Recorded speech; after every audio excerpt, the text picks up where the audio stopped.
బ్రతికినన్నాళ్ళు ఒక మనిషి మంచి ఆరోగ్యంతో బ్రతకాలి.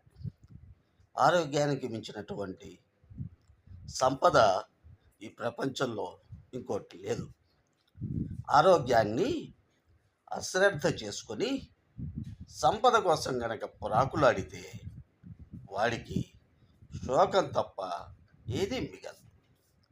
కాబట్టి ఈ శరీరం అనేటువంటిది భగవంతుడు మనకి 100 సంవత్సరాలు చల్లగా చక్కగా ఆనందంగా ఆరోగ్యంగా బ్రతకమని ప్రసాదించాడు.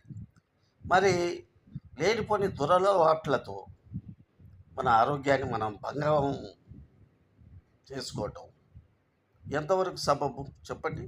మనందరం ఆరోగ్యంతో ఉండాలి, చల్లగా ఉండాలి, కలకాలం వర్ధిల్లాలని కోరుకుంటూ జై మాతా మహాకాళి.